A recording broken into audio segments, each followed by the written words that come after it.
Hello, everyone. Welcome. My name is Samantha Shokin. I manage public programs at the Museum of Jewish Heritage, a living memorial to the Holocaust in New York City. It is my great pleasure to welcome you to tonight's event, celebrating the launch of Esther Safran Foer's new book, I Want You to Know We're Still Here, a Post-Holocaust Memoir. Esther is the former executive director of the historic Sixth and I Synagogue in Washington, D.C. In her stirring literary debut, she recounts her remarkable journey to find the family that hid her father during the war, to learn about the siblings she never met, and to heal the wounds of her past. We are joined tonight by Esther and her son, award-winning novelist Jonathan Safran Foer, author of Everything Is Illuminated, Extremely Loud and Incredibly Close, and Here I Am, as well as the acclaimed nonfiction works Eating Animals and We Are the Weather.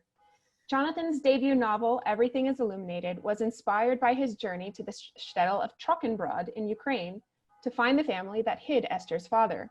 While his search turned up nothing, the success of the novel awakened worldwide interest in Trochenbrod that led to new clues for Esther. Armed with a tattered black and white photo and a hand-drawn map, Esther finally made the trip to Ukraine herself and found more than she ever hoped she would. We are honored to have both Esther and Jonathan with us tonight for what is to be their first public dialogue about the book, a very exciting occasion indeed. So before we begin, a few quick things to note. Tonight's conversation will follow with an audience Q&A, and you could submit your questions into the chat box, and we will do our very best to get to as many questions as we can. But bear with us because we have hundreds of viewers tonight and very many questions to sift through. This program is being recorded live and will be available for viewing on YouTube. And that video link will go out to all of tonight's registrants in the coming days, so make sure to look out for it. And finally, if you enjoyed tonight's program, please consider making a donation to the Museum of Jewish Heritage or joining us as a member. We are an institution dedicated to preserving survivor stories like those of the Safran Foers, and your support is crucial for us to continue our vital work and present programs like this one. So thank you so much. And now, without further ado, please join me in giving a big virtual welcome to tonight's esteemed speakers, Esther and Jonathan Safran Foer. Thank you. Thank you. Yeah. That didn't sound very big, but of course it didn't. You know, the first reading I ever did as a writer was at the Museum of Jewish Heritage. This was in the very beginning of 2002. And it was before my first book, Everything Is Illuminated, had come out. And in a way, it was a low point for me as a public speaker, because I had the most embarrassing moment I've ever had as a public speaker, which is I intended to use the word repertoire, and I got very nervous. And it was, as it was coming out of my mouth, I started to doubt myself, doubt the pronunciation. And I said repertoire, like that. And it continues to haunt me every time I'm about to do a public event. So I have to admit that I'm a little bit nervous to do this. Me too. Me too. Yeah, I've done a lot of readings before, and I don't really get nervous before them. You and I have had who knows how many conversations in the 4 decades that we've known each other, and yet I've been sort of stressing out about this for the last couple of days. I know that in part it's because I care a lot about it, and I want to, you know, show everybody how great your book is, participate in that. But I think there's probably something else going on as well, which is these subjects are very hard to talk about. And they're very, very hard to talk about directly. Jewish people are sort of known for talking a lot, but in my experience, both in terms of how I grew up and in terms of what you've told me about how you grew up, and the Jewish community that I know, my experience is that Jewish people often have a very hard time talking about difficult things, about sad things. Do you find that to be the case as well? Oh my gosh, it's always been the case. I spent most of the early part of my life not being able to talk about any of this. I don't know whether I was repressing it. I don't know. Well, you know me really well, at least for the last 4 decades. I'm an upbeat, happy person, but I've had all these ghosts that are with me all the time, even in the happiest moments. And of course, growing up, I couldn't talk about this. I had this amazing mother who had gone through this, the worst horrors that anybody could imagine, losing her entire family. And I always understood that I was supposed to bring her joy. I wasn't supposed to bring her more suffering. I wasn't supposed to ask her those hard questions that would make her sad. And she didn't want to tell me those stories. But as your brother Frank reminded me, I used child labor to get the stories. That when he had a senior project in high school, I encouraged him to interview her, to do the thing that I couldn't do, and to get from her the stories that I think she wouldn't give me. And he did a pretty great job of putting the framework of her history together. And then, of course, when you wanted to spend a summer in Prague having fun, but had a senior project to do, I suggested that you go to Ukraine and see if you could find these people who hid my father, your grandfather. And in many ways, I had both you and Frank doing what I couldn't do at that point. Somehow I couldn't ask those questions. I couldn't talk about these things to you guys, to your father. It was all in there, and I didn't have the emotional wherewithal to undertake the journeys that you guys took for me first. It should be noted that you encouraged me to go seek this family history. You also told me not to tell grandma that I was doing it. Wow. So, we'll get to that in a little bit, the challenges of like layering communication and what's okay to say to this person and what's not okay to say to that person. Right.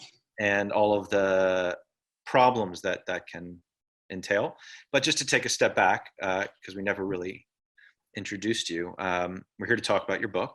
I want you to know that we're still here, which I was thinking about a good way to summarize it, not as any kind of literary critic, which I'm not anyway, and not as an dispassionate reader, which I'm obviously not, but as myself. And what I thought of was that it treats our family tree like sheet music and plays it. So the central story that the book tells is simultaneously in the past and in the present and also in the future. You tell the journey of you're going to learn about your parents, and particularly your father, who committed suicide when you were, 7? 7 or 8, depending on which birthday you count. Right, we'll get into that as well.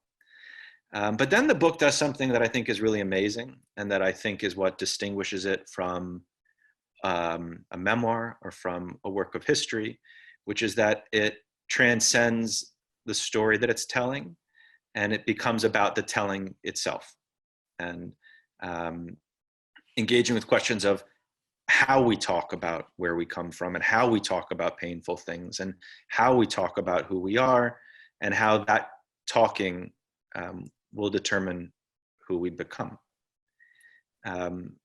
It's a really wonderful book, and it's not uncomplicated for me to say that, because a child is always a child, no matter how old you get. And I have always been used to thinking of that I was the story that you were telling with your life, and then confronting all of your other stories, your parents' story, your struggles, your hopes, is something that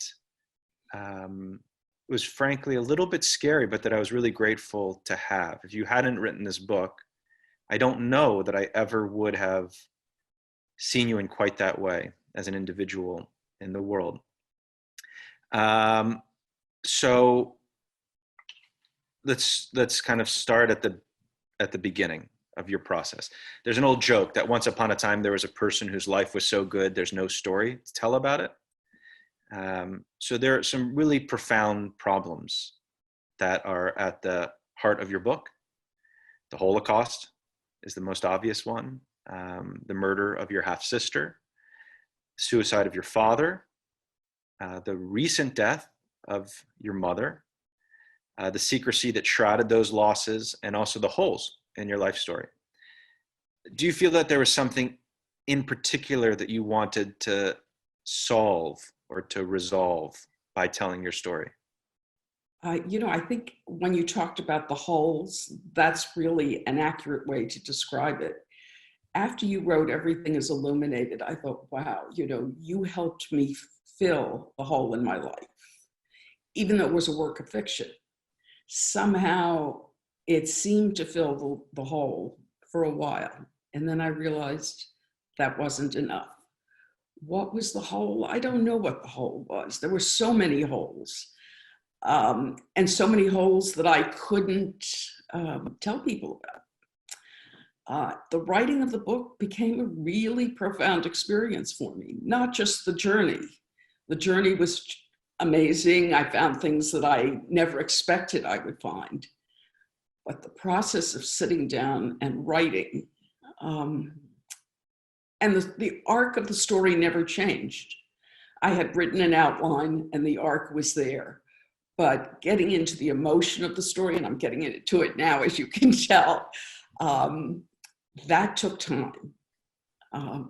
And one thing that was really interesting for me is that your grandmother, my mother, died December 18th, 2018.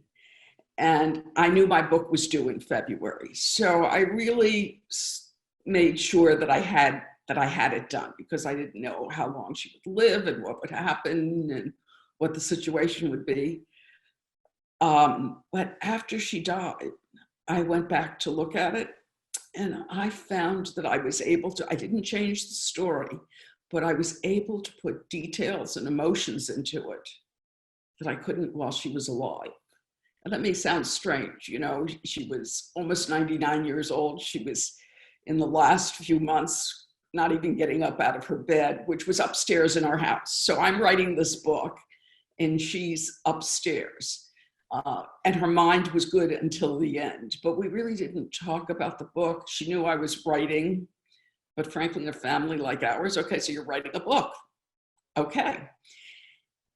And she didn't ask me a lot of questions. I think she knew what I was writing about, but it wasn't until she died somehow that I was able to let go of things, that I was able to put words to feelings that I wasn't able to do while she was alive. Maybe because I felt she was always looking over me, and that these were the stories she didn't want to talk about. So just to return to what we were talking about in the beginning, that when I went to the Ukraine, and it was really entirely your idea that I do that.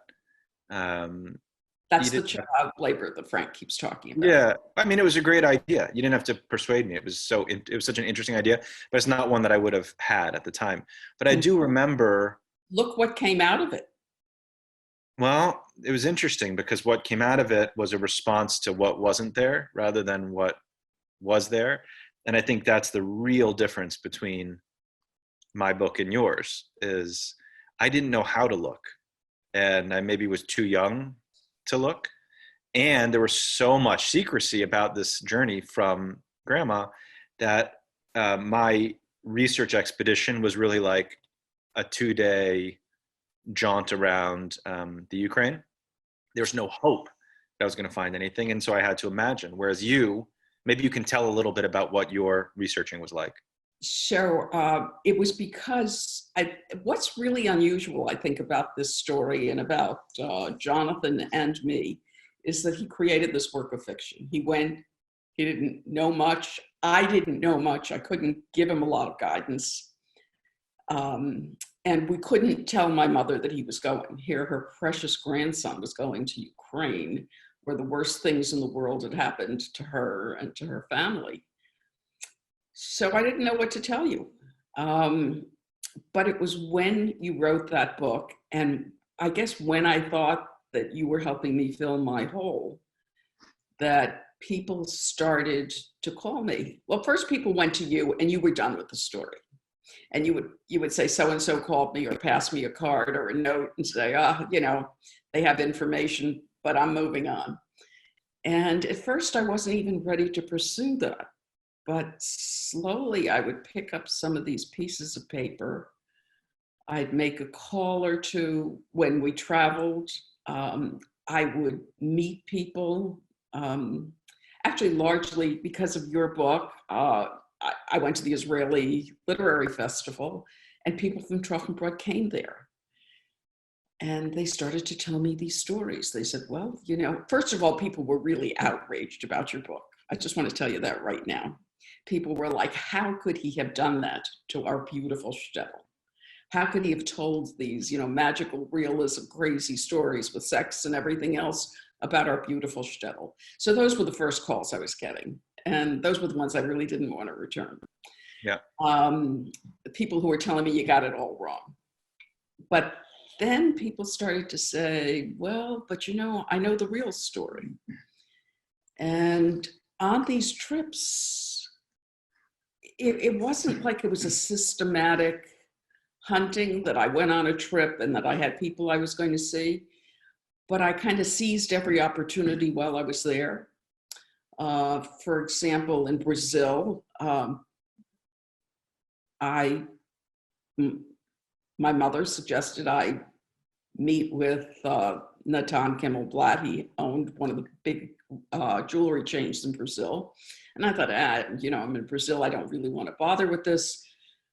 But I went into one of his stores and I said, I want to leave Natan a note. And he called immediately. He said, I know who they called the main office. He said, I know who you are. I'm going to send a car to pick you up. And it turns out that here I met a guy and his brother, first of all, who had photographic memories. And also they grew up in the same shtetl as my father. Their cousin married my father's sister. And they were partners of his in Lodz after the war. And they were able to give me addresses. And, they gave me the address of the store they had in Lodz, which was an interesting kind of business anyway. It was supposedly like a deli or a bar, but it was really money changing. And these Trochenbrothers, these refugees, were quickly changing currency from one country to another in their heads and making the exchange. And that was the real business. And then when I went to Israel and I met these Trochenbrothers, and they said, would you like to meet other people who come from the village, who may have known your family? And I said, sure. And I remember I was babysitting for Sasha, and he was, I don't know, maybe a year old. And it was the night before I was going to leave. And I said, can I get off of babysitting? And you said, my God, of course, because you're going to see a 95-year-old man and there's no point in waiting for the next trip. But I never brought you on a trip again. Right. So these people took me all over Israel. And we'd meet with one person after another. And it was like an onion. Every layer brought something new, a new piece of information. We met with this 95-year-old man in Haifa. And just a terrific guy. He was funny. He insisted that before we left, that our cousin Gilly, who was with me, that both of us kiss him goodbye. And we're talking, and I said, well, you must have known my father. You lived in this village. And the mistake I was making is that I was using his name. I was using Louis Safran, Label Safran. That wasn't the way people were referred to then. They had nicknames, crazy nicknames, descriptive nicknames. And in the book, some of them, I put some of them down, not even all of them. And they're just, somebody who's described by his belly button and somebody who was described by his girlfriends. But it turned out that my father's nickname, this guy finally said, oh, you mean Label from Lisht, which meant Label, my father, who actually was living in another little village. And that became a breakthrough clue that he told me the village where he lived, that I had actually sent you on your first journey to the wrong place. Thank you, Mom. And then we started, the person I was with started making phone calls and saying, well, did you know Label from Lisht? And at the end of that day, I met a woman who knew my father before the war, who was able to tell me stories about him that I had never heard before that were so precious to me. And she asked me to come back and stay with her for a week. I never did it. I regret that. But she gave me more information. She told me my father's wife's name. I asked her, I said, well, they had a child, and she didn't remember the child. So many people that I asked about that said, well, you know, there were so many babies that were killed. And that's the story. There were so many people killed whose names we don't know. I scoured all the databases trying to find my half-sister's name, and I couldn't find anything. Anyway, I went back to DC, and I was armed with all this new information, and I started returning some of those phone calls using the clues I had. I hired somebody in Ukraine who had worked with some friends of mine who knew Trochenbrod, and asked her to do kind of an advance trip. And I sent her this picture of my father, your grandfather, with this family that supposedly hid him. And she went to the village whose name I now had because of that wonderful 95-year-old man, who, by the way, a side story, I'm with this man and he looks at me and he says, you know, I was married to your father's cousin, Ruchel Bisker, but nobody knows. So here's a guy who's 95 years old telling a total stranger a story that he hasn't told his children. And there's so many Holocaust stories like that. People wanted to move on, build new lives, and they just somehow buried the past if they could. Anyway, so I hired this young woman. She went to the village, and almost immediately, an old woman looked at it and said, oh, that's Label and that's David. He was hiding in David's house. And she said, you know, one of his grandchildren still lives in the village. And this young woman, her name was Anna. By the way, when you read the book, you'll see that most of the women we met in Ukraine were named Anna, and most of the men were Ivan. And it really got confusing. But this Anna, the young, Anna was my translator, and the old woman's name was Anna. So the young Anna went down to see the house. She met the grandson, who we're told, I met him later, a lovely guy. But unfortunately, 1 month of the year, he gets totally stone drunk. And this was the month. She went in, she asked him questions. He couldn't handle anything, but she took pictures of the pictures on the wall. And she was convinced that she'd made a match. And she sent me the pictures, and I looked at them, and, you know, I thought it was maybe, but I wasn't prepared to believe it. I actually, in this whole journey, didn't expect to find anything. So at the advice of a friend of ours, who's a lawyer and an investigator, he said, I know some guys who are FBI forensic photography experts. Why don't you talk to them?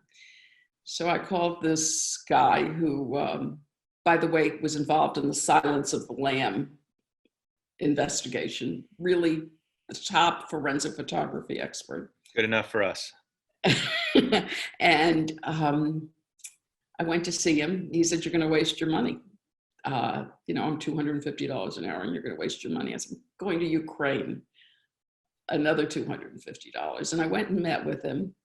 And we looked at my pictures, the young Anna had sent me the picture I had, measured distances between features. And he said, you know, I can't tell you it's them. At which point I was just dejected. And he said, but I can't tell you it's not them. And he started to give me clues of what I could look for when I went to Ukraine, to look at pictures that are taken at the exact same angle, to measure all these features. But also he said, look at the clothes people wear. These are not people with huge wardrobes. And if they're being photographed, they might be being photographed in the same outfit. And that became a critical clue. Should I go on? I mean, what I find so interesting, in addition to the content of what you're saying, and this is what I was trying to say earlier about your book, that the story is so fascinating, but the storytelling is also so fascinating. You know, you're talking about hiring a forensic investigator when we're also not talking about it with our parents, right? Like you with your parent. You talk about this guy who sends for a car, wants you to come over, is desperate to tell you a story, and gives you a piece of information that is absolutely fundamental to his own life that he didn't tell his own children. It's as if like all these people have two shovels, and with one they're trying to uncover, and with the other they're trying to bury. Why are we like that? I know. Why do you think we're all like that, or is this just typical of Holocaust survivors and their families? The stories that linger in their mind. I know that my mother, your grandmother, to the end of her days, still was upset that she didn't say goodbye to her mother. So these stories are with them, but bringing them forward, telling them, you want to put that behind you. You want to take that shovel and just shovel those stories in the ground and try to let them go. And sometimes we just can't let them go. I tried, and then I took this journey and was able to find my own peace with the story. What do you think Grandma's reaction would have been if I had said, I'm going on this trip, I want to learn everything I can, here are the reasons not to worry, help me be a part of this, I want to hear what you have to say? Or if you had gone to her and, you know, you expressed it as if it were kind of casual, like you're in the basement writing the book and she's upstairs, but information travels quickly in a house, you know, when you're stuck with just a couple other people. So it's not just that it didn't come up, there was some secrecy going on, right? So what is the alternative to that kind of secrecy, or do you believe that there isn't an alternative? When you look back, do you feel any regret? And I don't use that word lightly. I don't even mean to imply that people really had a choice. The psychology might have been so fraught and the trauma might have been so severe that there really wasn't a choice. But when you look back, do you look back with any regret that things weren't more open? Oh, of course. And having written the book, I've come out of it a different person. I've come out of it a person that is more open in the rest of my life. I guess I was able to pull a plug out. I wouldn't even know how to describe it. But you wonder what Grandma would have said if we had told her you were going. Well, I can tell you what she said when I told her I was going. I made all the arrangements. I was meeting this group of Safran brothers. Everything was planned. I had to find an airline that would fly into Lvov. And the only airline I could find, by the way, whose name I knew, was Lufthansa, which was kind of ironic. I was flying to my ancestral homeland on a German carrier, but at least I knew it was safe. But the hardest part of this was calling her up to tell her that I was going, because I knew what her reaction would be. Well, actually, I didn't know it would be as profound as it was. I called her up and I said, you know, Mom, I've done all these work and these Safran brothers are going to Ukraine and I'm going to go with them. And she screamed into the phone, how can you do this to me? Which I was leaving her. Everybody who had been in this place had left her, and now I was leaving her. And I said, well, you know, it's okay. I'm taking Frank with me. Frank is coming with me, our oldest son. And she said, you're taking your child? He has babies. How can you do this? And then the next day, she understood that her response wasn't totally rational. And she called me and she said, try to understand where all my fear is coming from. then I called her. Then the final call was, I'm ready to board the plane and I'm going to have to call her to say goodbye. And it's kind of interesting because one of the things that has haunted her most of her life is that she never said goodbye to her mother when she escaped.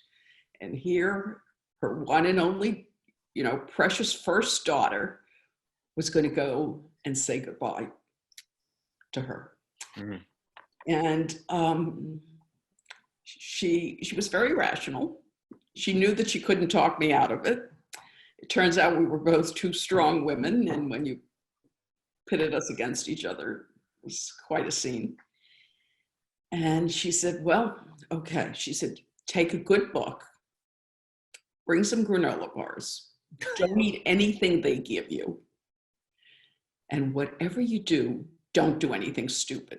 And that's because she really knew me well. So and she told me this after you had come back and she knew you had made it safely.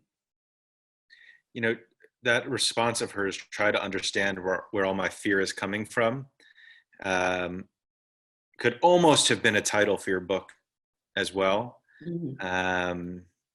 And maybe it gets at what we were talking about and the kind of ease of a certain kind of communication and the difficulty of another, the wanting this desire to uncover one kind of thing and bury another kind of thing.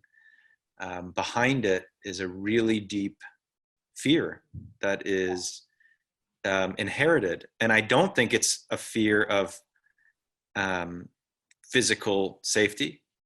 I think it's a fear of emotional safety. And I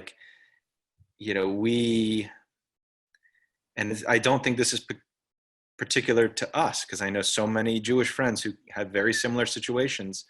They don't do a whole lot of kissing. They don't do a whole lot of saying, I love you. It's interesting. I have thought about that recently and I haven't discussed it with anybody. But I had been thinking about that recently. And what did you think about it? Well, I thought about Bubby, about my mother. I don't remember how many times she told me that she loved me. I know she did passionately, but that wasn't something she was able to say. And how? She did write on my birthday cards, though. Yeah, mine too. No. Clearly, the inability to say it has nothing in the world to do with the feelings right beneath. If anything, it's an overwhelming desire to say it that can sometimes make saying it very difficult, because it does expose you. Mm-hmm. It exposes you. Right. And people who have been hurt don't like to be exposed.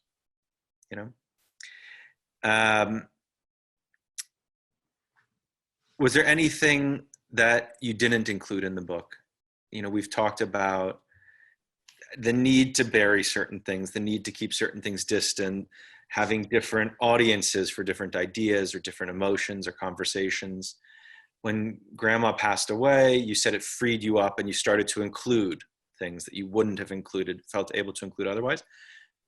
You don't even have to get into what the actual material might be, but were there any things that you just felt you could not put into this book?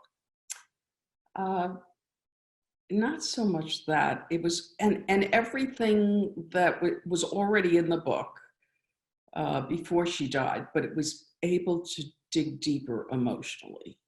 It was able to talk about my father's suicide notes, to talk about how I felt. I was an 8-year-old, but how did I feel?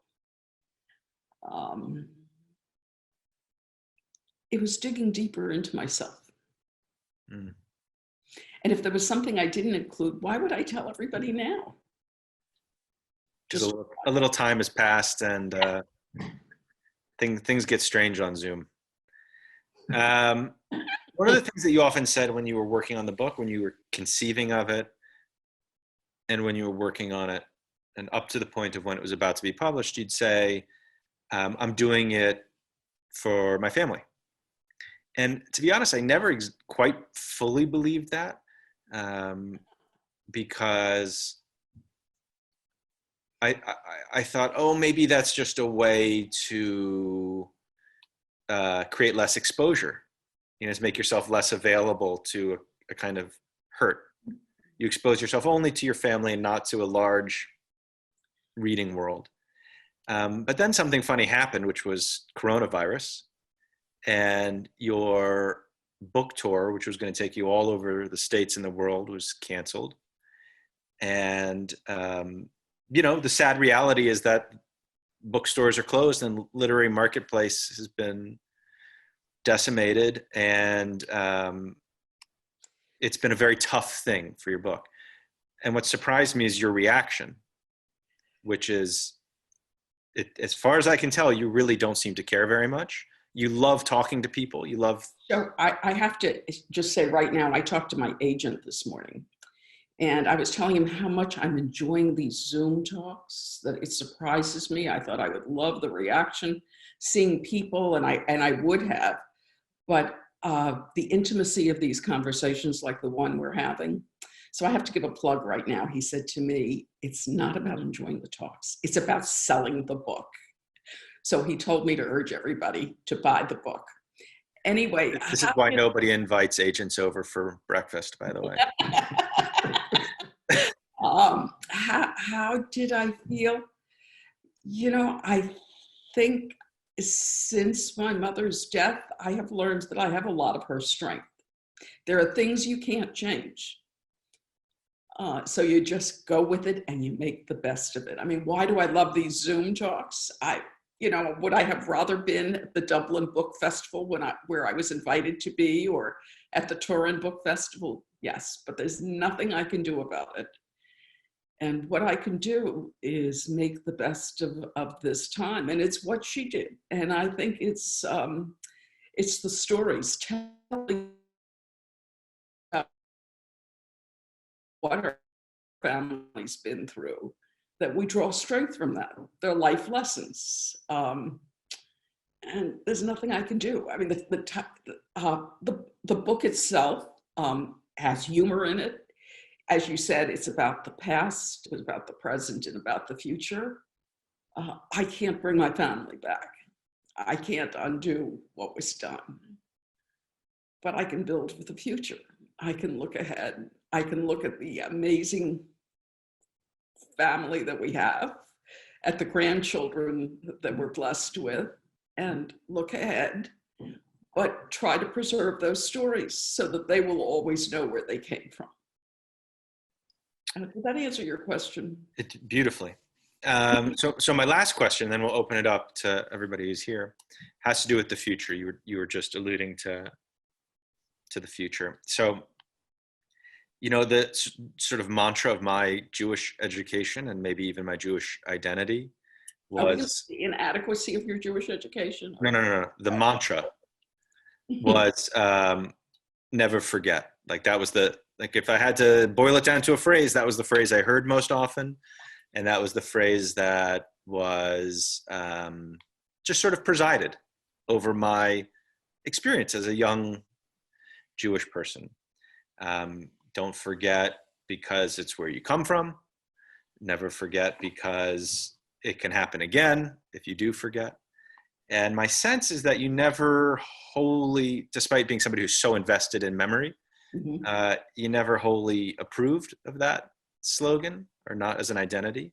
Okay. So you can maybe end this part of the conversation by talking a little bit about that idea of never forgetting as opposed to perhaps remembering, or what never forgetting or remembering will look like for people, for like my kids, who I can tell you right now are not going to have the same instincts to go way back in the family tree, are not going to have the same instincts to travel the world and interview people to find out, the nitty gritty of their cultural Jewish heritage. That's just not going to be their connection. So how do we, what do we make it? First of all, the good news is they won't have to, because I've done it for them. And it'll be on long after nobody is buying this book, long after the bookstores all open up. It will be, I hope, in the libraries of my grandchildren's grandchildren. But in writing the book, I don't want my children or grandchildren to be Jewish because of the Holocaust. It was a terrible thing that happened. I want them to know what happened, but I want them to find the joy in Judaism, which there is so much of.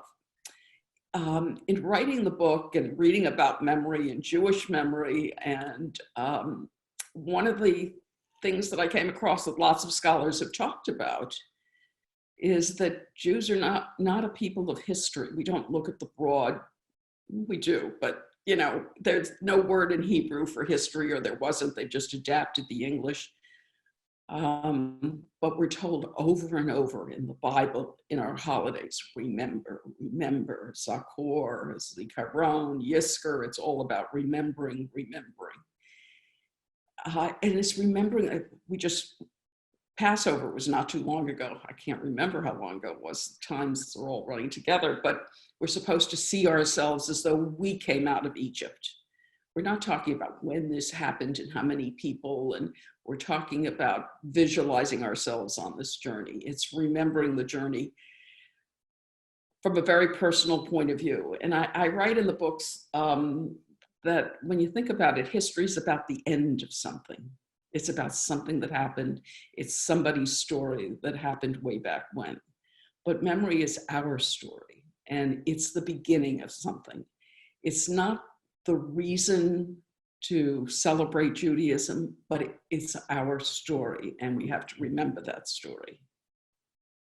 And as I said, the book is certainly tells a very sad story, but the story's being told so that it can be remembered, so that we can look forward.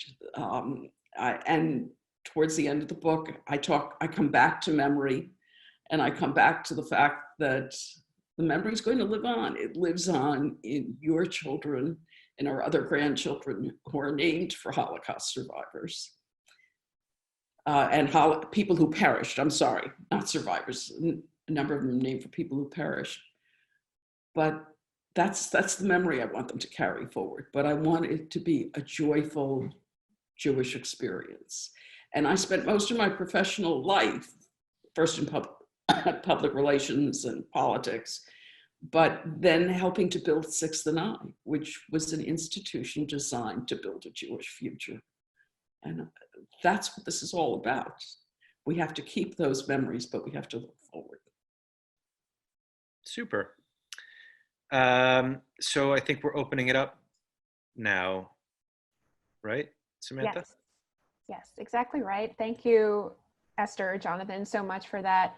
And Esther, I want to just echo what you said. It's definitely difficult times that we're all experiencing and coping with, but silver lining is that we were able to put this together and now have hundreds of people access this incredible talk. And we're just so honored to have you here. So I'll start off with this first question that Ellen sent in. Her question is, what was your first reaction to finding out about your father's former family? Did you share this knowledge with your other relatives? And if so, what was their response? I was just totally dazed. I didn't know what to say. I mean, can you imagine? I was somewhere in my 40s. I was the mother of 3, and I'd been living with all these other ghosts. I'd been living with my grandmothers and my grandfathers and my aunts and my cousins, and suddenly there was this other ghost that and this was the person who would have been biologically closest to me. I wasn't quite sure where to put it. I had to absorb it. It took me time to deal with it. Then I scoured databases trying to find something, couldn't. And ultimately on this search, I found a lot. I was really lucky for Jonathan to have opened the door. It's really interesting. At the talk the other day that I gave in Dallas, and in the book, I talk about myself as being the hinge in this family. That's the way I always saw myself, as the hinge between my mother, who had lived this heroic life and little tiny woman who was bigger than life to everybody. Some of her grandchildren called her a superhero, and 3 sons who were storytellers.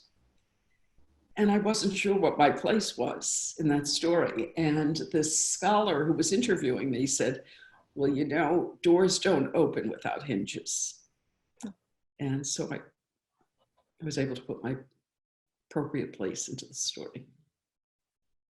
Definitely. And you mentioned about your research delving into the online information. Can you expand on that? Tell us a bit about your research methods. We have some questions here. Someone asks, Trockenbrod was basically wiped off the map and forgotten. How are you able to go back and find the shtetl and the residents to interview? And when you found them, how are you able to communicate with them? Okay, so Trockenbrod doesn't exist. I remember when Jonathan came back, and you'll see in the book, I collect dirt and rubble from places. And I said, well, what'd you bring from Trockenbrod? He said, nothing, there's nothing there.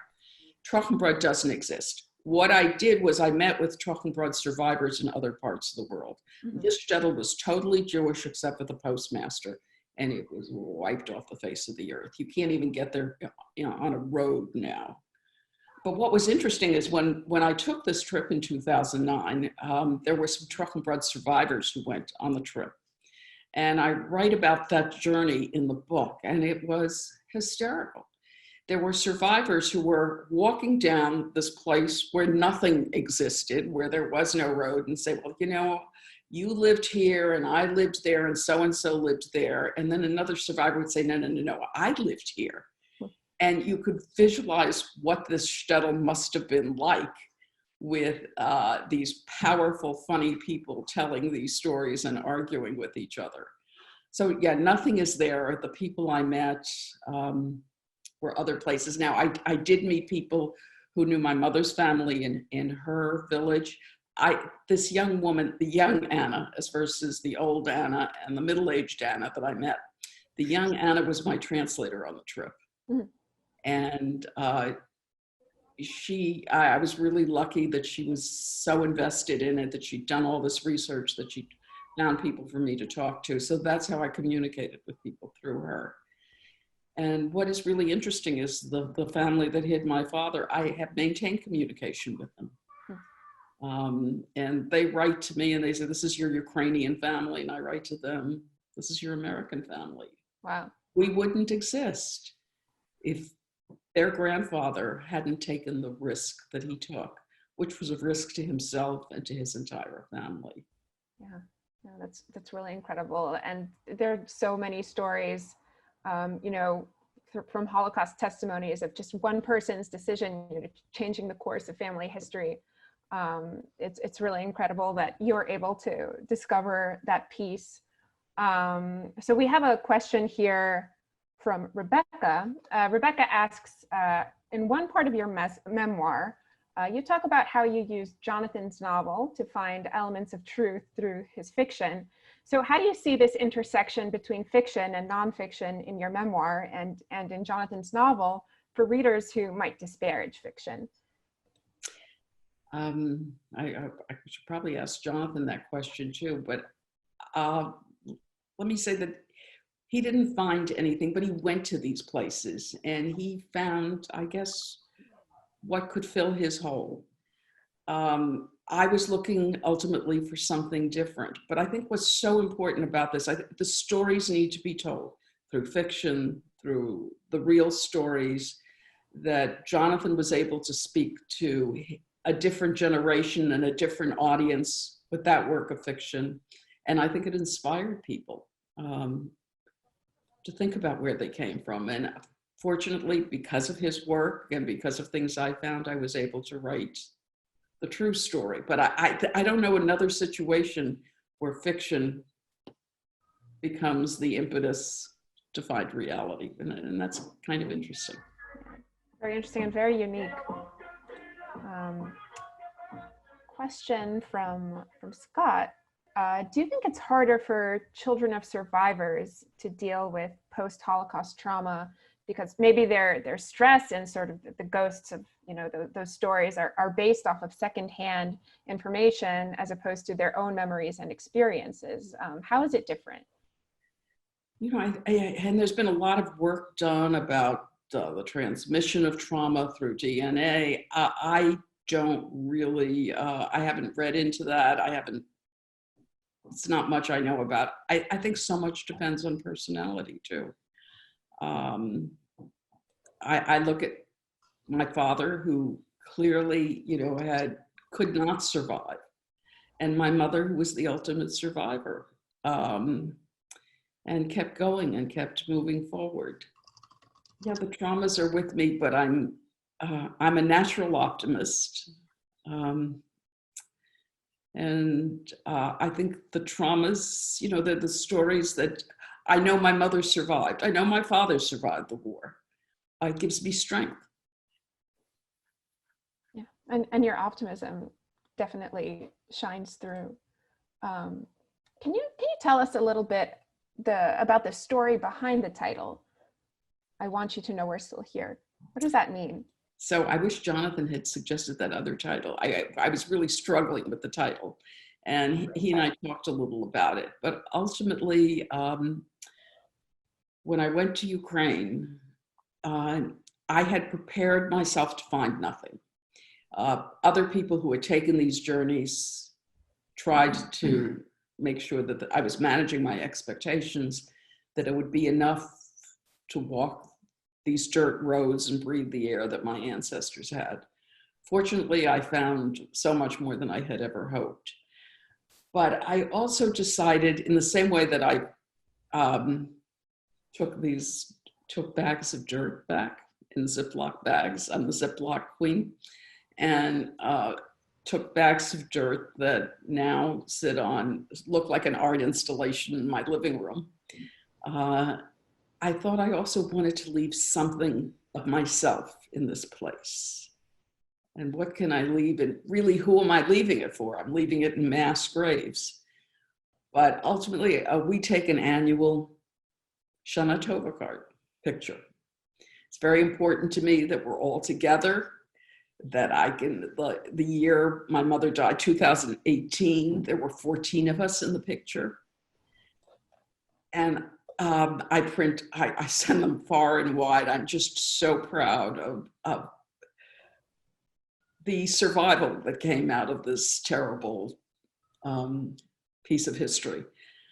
So I decided to take a pile of those pictures and I buried them.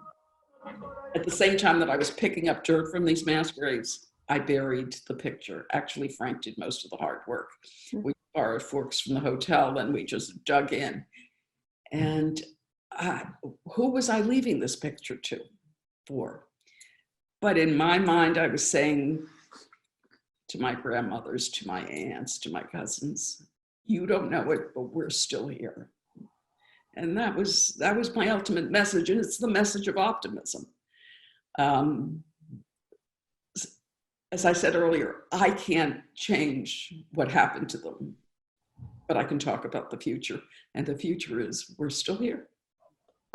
Yeah, and Sheila in the comments section, in the chat, she says that she references the Yiddish resistance song "We're Still Here." That's good. Which definitely I learned something from each of these talks. Yes, absolutely. We have a question here for Jonathan, actually. So Jonathan, how does reading your mother's book make you rethink or reconsider your own fiction, your own journey back to Ukraine? That the book that I wrote about it, you mean? Yeah. Oh, just not at all. Because I wrote that book, I don't know, 20 years ago. I've changed so much and my life has changed so much. I haven't reread the book since I published it. I would have a hard time even remembering, to be honest, what's in it. Wow. There are a lot of ways that I was changed by my mother's book. Mm-hmm. And I'm sure that it will influence, how I write in the future. But for me, what's in the past is in the past. And I'm glad that life brought me to where I am. For, you know, the things that I'm proud of, the things that I'm embarrassed about, and there's both of those in that book. But I don't have any desire to revisit it. But we're glad you did it, because I couldn't have done it without you. Yes, and so many of us are so glad that you did it, and Esther, likewise. So we're running out of time. We have time for just one more question. I'm sorry that we won't get to so many great questions and comments in the chat section, but we have so many hundreds of people watching that it's just impossible. But I'll close with this one question that comes from Andrea.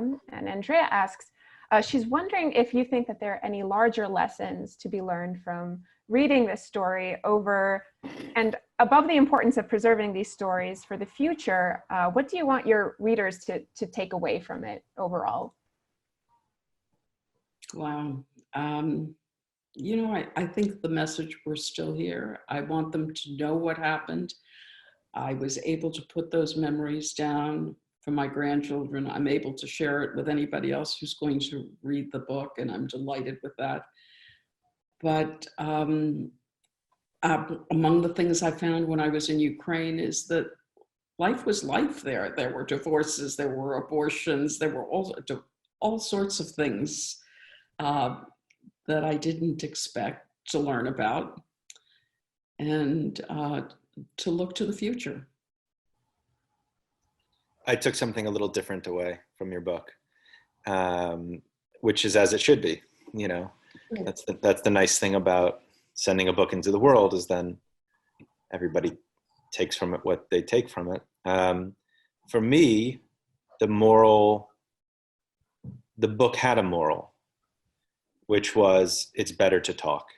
Like it's better to talk about things. We don't have an infinite amount of time with people, and our ability to know them and to have their help in knowing ourselves is limited. And so we need to make the most of it, even when it's very scary.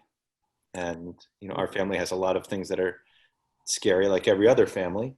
But I think that it, you know, with you and grandma, with me and grandma, with me and you, with all of us, sometimes the fear, it expresses itself as silence. And to me, your book is an argument against that kind of silence. So anybody who's thinking about this, not even just going on these journeys in this search, but to write and tell their stories, so important. I, now as a grandmother, am a different person from having gone through the process of the writing. And if there's one lesson I think, particularly right now, is resilience. We're still here, we're resilient. It's an important lesson right now as we're going through this crazy situation in this country and in the world, that you can make it. Absolutely, and that's something that I think resonates with everyone watching tonight. Thank you once again, Esther and Jonathan Safran Foer. This was an incredible program. Thank you to all of our viewers who tuned in tonight. Please make sure you go out and buy Esther's book, I Want You to Know We're Still Here, a Post-Holocaust Memoir. It's out now on Amazon, and also Politics and Prose, the bookstore.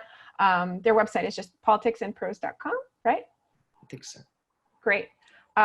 Yes, so definitely go out to buy the book. And if you want to learn more about Trockenbrod, the area that the Foers are from, you can visit our partners, jewishgen.com. They have a Discover Your Ancestral Town feature and a cool location finder functions that Esther definitely encountered in your research. And I'm sure, you know, that will reveal a lot of fascinating information about your own family histories. As I mentioned, this program was recorded and it'll be up on YouTube most likely tomorrow, and we'll be sending out that link.